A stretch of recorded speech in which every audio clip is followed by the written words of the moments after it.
gap that's in here, we have something filling it up, which is our oblique muscles and our abdominal muscles. And of course you can see how, because they hook in along here and hook up in here, they help us, A, pull us forward and or rotate. This muscle comes from the back to the front. Back to the front and to the front. And it helps us rotate the upper part of the body from the bottom part of the body. Definitely helping us walk. And those, because they lace in and out of these points, and Sartorius is lacing in and out the other way, we end up with that sawtooth shape that you've seen once again on professional boxers for those muscles. And I think you're well aware of those too. Some of those you see on our poster behind the television set. And of course the obliques come from here in the back too. We end up with a shape like that. Is that for me? Can I answer, please? It's a text message. Oh man, I like to answer those things. I can't no use for a text message. Let's see. Rhomboid, the biggest muscle in our body, part of the arm. So far I have not talked about any of the muscles in the arm, I've just talked about how some of this moves. The largest muscle in our body is the latissimus muscle, latissimus dorsi. And it springs from the spine, about here, and hooks into the back side of the arm about here. Okay, so the first one, the first part of it swings this, actually it actually comes in a little higher and goes over the bottom edge of the scapula. So it kind of swings like that to there. And as I said, it's the biggest muscle in our body because it goes all the way in, comes down in layers like this. And at about here, it starts going into the what's called a ponderosus. And it's, you see it there, that white material, which is tendon. And that's part that's very close to the surface. And a ponderosus is also a very slippery kind of, one muscle slips between another muscle.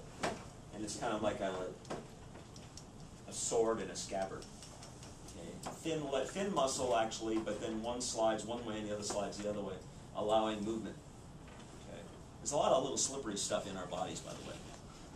The cartilage that we have in our knees and things like that is Teflon, all things considered. That's if you've got it all still. That's another story. But you see this shape and where it comes from here, and you see this shape and where it goes to there. And if you look at that for just a second, you get a good idea for a few moments there of how the armpit is formed. Because the latissimus is on the back side, you see that bulge, and once again on really well-developed individuals you see it very strongly. And then once again on the front side, you see you have the pectoral muscle, and that hollow in between becomes our armpit. One of the more challenging things you'll draw, the arm upraised and coming towards you or something like that. You're dealing with some problems that are going to take a lot of practice to perfect. It's very difficult to make arms look like arms and not look like stubby bad things. Like, I mean, I did a bad drawing over here last week, remember, that I had to apologize for because I got off on the wrong foot in particular. And that doesn't mean, because I'm teaching it, doesn't mean that I know it all. Ooh, show us the arm. Lovely. He's raised his shirt up. No, my voice cover was good. Yeah. Oh, that's lovely.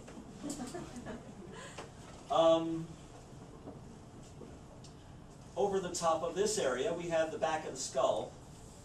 And I did allude to it last week. On the back of the skull, we have two major cords that virtually run down the back and all the way. Actually, it's three muscles. And they actually hook into the top edge of the spine, of the pelvis in the back. And they run along these lines. And actually, the three names, I can't remember.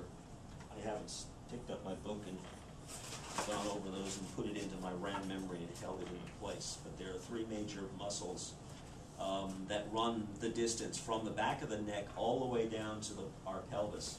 And of course, if you think about just the placement of those muscles, they're there specifically to help us get upright and hold us upright. We, as human beings, have the rare ability to stand upright and stay there. Of course, depending on what we're doing on Friday nights or Saturday nights, might have something to do with that. But for the most part, we're able to stay upright. Horses, dogs, cats, all those animals, almost all of them can stand on their back legs and stay upright for a moment or two. But they don't have the muscle development to be able to stay there. Man is the only animal, even the great ape, you know, all of those muscle groups are there, but they don't have the muscles developed enough to stay there, to remain upright. They still retain the process of walking on all fours. That muscle actually runs underneath latissimus dorsi here. And where I'm alluding to now is on top of it and in front of it is the second largest muscle in the body, because this line comes down, you relatively see this bulge here, and there's another one that runs along here, along to the top edge of the scapula along here, and then ends up in a tail down this way, and it's our trapezius muscle. And the trapezius, once again, I remember it because it looks like a triangle. Trapezius looks like a triangle. And that shape is one of those things you've also seen on people a great deal. And that you know, lovely diamond shape that we end up in the middle of our back is a result of this muscle here coming in line with. And the placement of this, the end point of this, will vary on individuals. On certain individuals, the tail of it will be longer and maybe a vertebrae or two down. It isn't a specific point, but it has to do with who you are as an individual. Might be in terms of in your genealogy, what your family, where your family grew up, what region you were in, that kind of thing. May vary a great deal. But it's still, the difference is for us as artists isn't going to matter that much. But it's interesting to know that we're all different. That we all have specifics about who, well, it's just one of those things that helps us be individuals and allows us to then, or gives us the opportunity to draw crowd scenes to know that all the faces have to look different. You know?